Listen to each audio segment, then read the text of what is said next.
অপেক্ষা মা ফাতিমা ইন্তেকালে থাকে অপেক্ষা।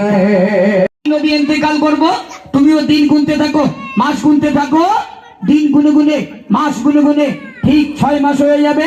ও বেটি ফাতেমা, তুমিও ইন্তেকাল করবে। চলেন, জান্নাতের রানী মা ফাতেমা স্বামী আলীকে ডাক দিয়ে কি বলেছিল মন দিয়ে শুনুন।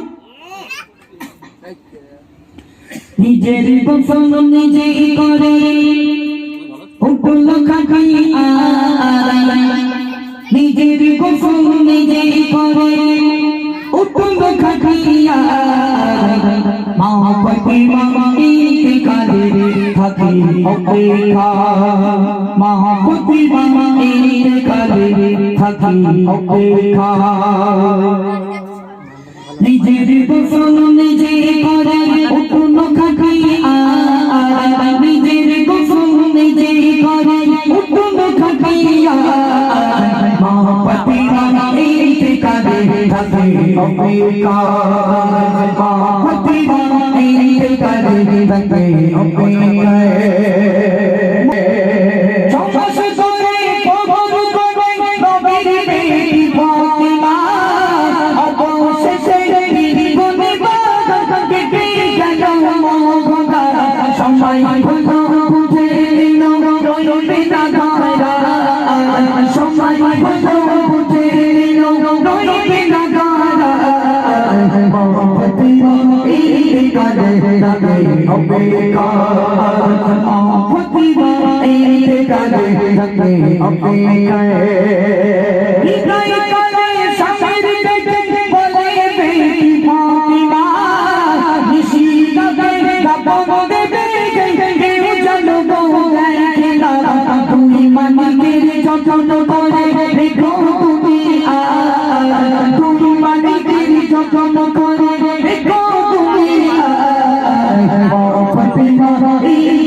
নিজের গোসল নিজের গোসল নিজে করে উপল খাখাইয়া, নিজের গোসল নিজে করে উপল খাখাইয়া, মা ফাতিমা ইন্তেকালে থাকে অপেক্ষা, মা ফাতিমা ইন্তেকালে থাকে অপেক্ষা।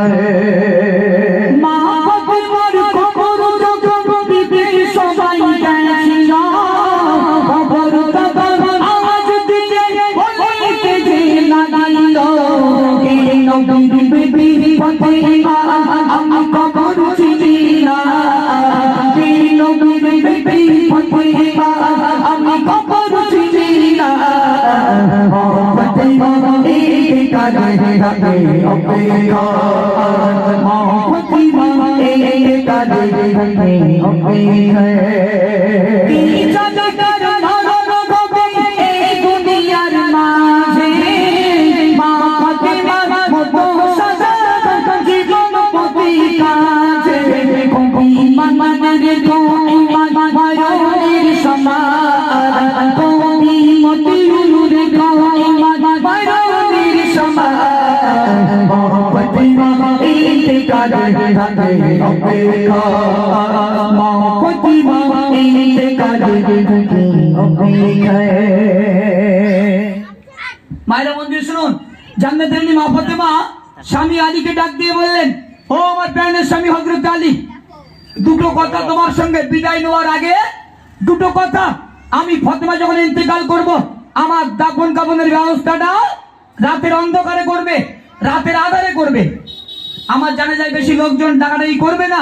আমি ফাতেমা দেখতে কালো ছিলাম না দেখতে পরিষ্কার ছিলাম, দুনিয়ার জমিনে কেউ যেন বুঝতে না পারে। আর আমার কাছে যদি ভাবির একটা মেয়ে দেখতে ভালো হয়েছে, মেয়ের থেকে মার টেম্পার বেশি, এটা কিন্তু অতি বাস্তবিক কথা। মেয়ের থেকে মেয়ের মার টেম্পার বেশি, আর 1.5 যেন ঘুষ করে উড়ে গেল, এই যেন একটা ব্যাপার। জি একজন দেখতেছে বলছে, ও বু তোমার মমেনার বিয়ে দিবি? না না মনা ছোট না, এখন দেবো না, ব্যাংকের ম্যানেজার স্টুডেন্ট মাস্টার, হ্যাঁ বলছিল, কিন্তু এখন দেবো না। 6 মাস পরে আবার বলছে, ও বু কি ঘোড়াটি বল দিন, ওই তোকে মমেনার বিয়ে দিবি? বলছে সেটা বিয়ে হয়নি। বলছে বিয়ে হয়ে গে? বলছে কোথায় হলো? স্কুল মাস্টার, ব্যাংকের ম্যানেজার? বলছে না, সেলাই কাজ করে জামাই। জামাই সেলাই কাজ করে? বেশি অহংকার করলে এরকম হবে, ভ্যান চালাবে মাঝে মাঝে। এই জন্য অহংকার করলে হবে না। মায়েরা মন্দির শুনুন, ফাতেমাকে যখন কবরস্থ করতে নিয়ে যাওয়া হলো, কবরকে প্রশ্ন করা হলো, ও কবর, তোমার ভিতরে কাকে রাখছে জানো?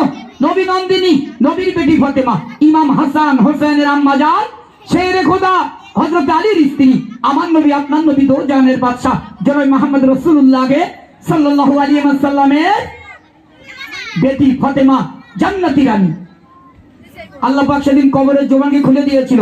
মাটির কবর বলতে লাগলো, মাটির কবর মানুষের মতন বলতে লাগলো, কে নবীর বেটি ফাতেমা, কে জান্নাতি রানী।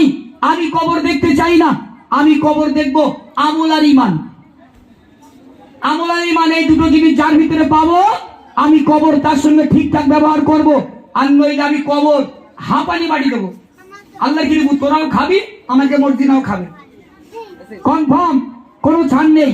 যেখানে নবীর বেটি ফাতেমা ছাড় পায় না, সেখানে আমাদের গিন্নির উপায় কি হবে? আমাদের গিন্নিগুলো স্কিলয়েড, স্কিন সাইন, ভিকো, নো স্কট, যত রকমের ঘোড়ার ডিম আছে সব সুন্দর করে মুখি মেখে মেকআপ করে তারপরে বাইরে বার হয়। এরা সাত পুকুর তো না, সাত পুকুরের ভাবি হেবি ভালো। হ্যাঁ, এরা বিরাট ভালো। এরা স্বামী পায়ে যদি পায়খানা লেগে থাকে মাথার চুল বসা করে। আলহামদুলিল্লাহ, স্বামী স্ত্রী বিরাট মিল। পাশেই হাড়োয়া, হাড়োয়া মার্কেটে খাবার খায়, ভাবির জন্য আনে, বলে 10টা বাসনে একটা মাত্র বউ, আমার সোনা না, এই নাও খাও। হ্যাঁ, বিরাট ভালোবাসা। চলেন, আমাদের মুস্তাকিন আহমেদ দুটো গজল পরিবেশন করবে, তারপর আমরা বিদায় নিয়ে চলে যাবো।